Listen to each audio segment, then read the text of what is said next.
Hello, আসসালামু আলাইকুম everybody. কেমন আছেন সকলে? আশা করি ভালো আছেন। সো আজকের ভিডিওতে আমরা দেখব যে কিভাবে আইএলটিএস এ আপনার যতগুলা কোশ্চেন করা হবে, অর্থাৎ আইএলটিএস স্পিকিং টেস্টের মধ্যে যত কোশ্চেন করা হবে সব কোশ্চেনের অ্যান্সার আপনি কিভাবে ডিটেইলে একটা স্ট্রাকচার মেনটেন করে দিতে পারেন। এই ভিডিওটা সম্পূর্ণটা দেখবেন। আমার সাথে একজন আছে যিনি এই ভিডিওতে হেল্প করবে আমাদেরকে এই ইভ্যালুয়েশন করার জন্য, তাই সম্পূর্ণ ভিডিওটি দেখুন। Thank you. সো আমরা আজকে আপনার একটি স্পিকিং টেস্ট নিব এবং আপনাকে আমরা আজকের ভিডিওতে দেখাবো যে কিভাবে স্পিকিং করলে মানুষের যেই স্কোরটা আছে সেটা তারা বুস্ট করতে পারে। আপনি কি ready? Yes, I am ready. Okay, thank you.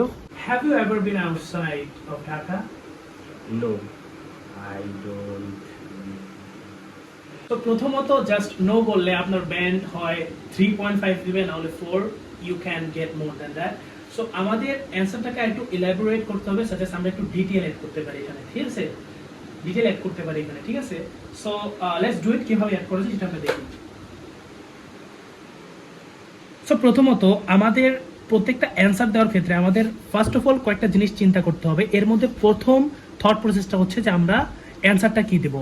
হয় আমাদের অ্যান্সারটা ইয়েস হবে, না হলে আমাদের অ্যান্সারটা নো হবে। সো আপনি যেহেতু নো বলেছেন সেটা নিয়ে আমরা একটু কাজ করি। সাজেস আমাদের ফার্স্ট টপিক সেন্টেন্স আমরা লিখব। টপিক সেন্টেন্স,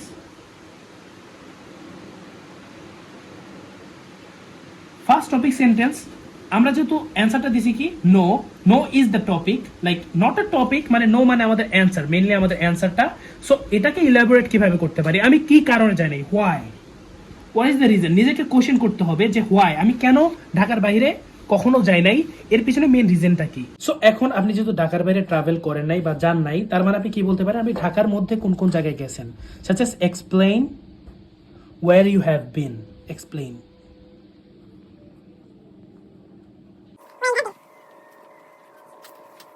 ঠিক আছে?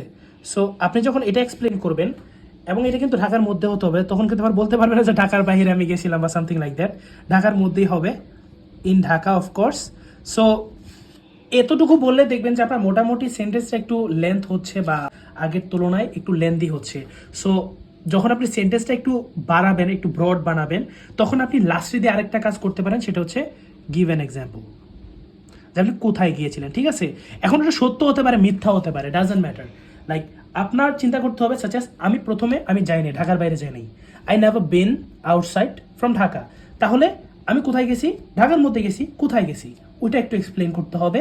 ওইখানে গেছিলাম এবং ওই প্লেসটা সম্পর্কে যদি আপনার মানে কিছু ধারণা থাকে, ওইটা নিয়ে একটু এক্সাম্পল দিবেন। ধরেন যে ঢাকার মধ্যে কি আছে, লালবাগ কেল্লা। তো লালবাগ কেল্লাকে নিয়ে আপনি একটু এক্সপ্লেনেশন দিতে পারেন, such as Lalbagh Kella is the ancient font of Bangladesh. Fort বলে না? হ্যাঁ, very ancient fort of Bangladesh, and people love to visit there, and also from foreign countries people visit Lal Bagh Kella a lot.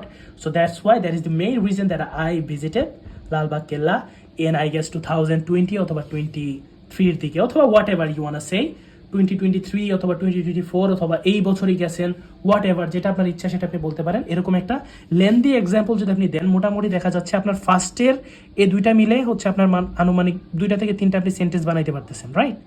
2টা থেকে 3টা আমার sentence হয়ে যাচ্ছে, but সেন্টেন্সগুলো যেন কারেক্ট হয়, সেন্টেন্সগুলোতে যেন ভুল না হয়। তারপর আমরা যে এক্সাম্পলটা দিব সেটা হয়তো 1 সেন্টেন্স হতে পারে বা 2 সেন্টেন্সে। তাহলে আমরা যদি চিন্তা করি সেন্টেন্স এভাবে ছোট করে লিখলাম, শর্ট করে। সো আমরা যদি দেখিতে ফার্স্টে আমরা দিলাম হচ্ছে 3টা সেন্টেন্স, পরে দিলাম 2টা, আনুমানিক আমরা একটা কোশ্চেনের দিকে জাস্ট এই একটা টেকনিক ব্যবহার করে 5টা সেন্টেন্স দিতে পারতেছি। এবং এই কোশ্চেনের দিকে আরেকটা জিনিস আপনি ব্যবহার করতে পারেন, সেটা হচ্ছে past, future, or maybe present এবং ফিউচার অ্যাড করলে করতে পারেন whatever you want, but আমি মনে করি পাস্ট অ্যান্ড প্রেজেন্ট দিয়ে আপনি জিনিসটাকে আরও এলাবোরেট করতে পারেন, যার ফলে কিন্তু আপনার 5টা থেকে আরেকটা সেন্টেন্স আপনি অ্যাড করতে পারেন জাস্ট পাস্ট এবং প্রেজেন্ট দিয়ে। So it is gonna help you. So are you ready? এভাবে যদি আপনি এটা ফোকাস দিয়ে অ্যান্সারটা দেন, তাহলে অনেক বেশি ইফেক্চুয়াল হবে আপনার জন্য। So let's do it again, okay? এটা আপনাকে আমি দিচ্ছি। Have you ever been outside of Dhaka?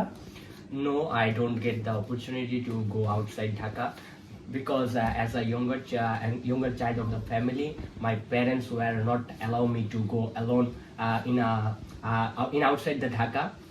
That's why I not ever go outside Dhaka, but I have visited and explored many things in Dhaka.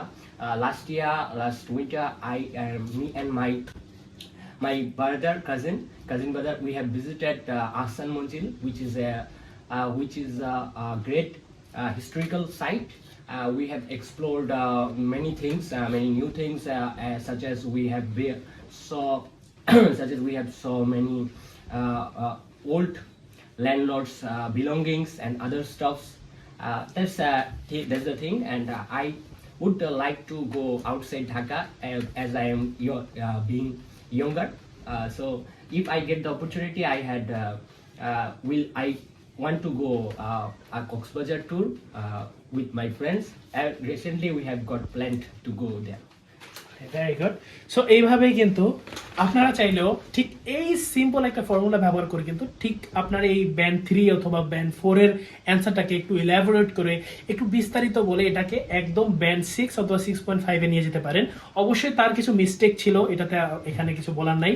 So mistake থাকাটা is not the thing, mistake হবে, আপনি নতুন এই ফিল্ডে, তাই না? So এখন আমরা কি করা প্রয়োজন? প্রথম কথা হচ্ছে আপনাকে ইলাবোরেট করতে হবে, একটা টপিক সেন্টেন্স চিন্তা করবেন যেটা দিয়ে আপনি সরাসরি অ্যান্সারটা দিতে পারেন। Just answer the questions and after that you need to explain it a little, হয় এক বা দুই সেন্টেন্সে আপনি এক্সপ্লেইন করবেন and at the end just give an example, that's it. আশা করি জিনিসটা আপনাদের জন্য অনেক বেশি ইফেক্চুয়াল হবে। যদি ভিডিওটা ভালো লেগে থাকে লাইক, শেয়ার এন্ড কমেন্ট করে দিয়েন।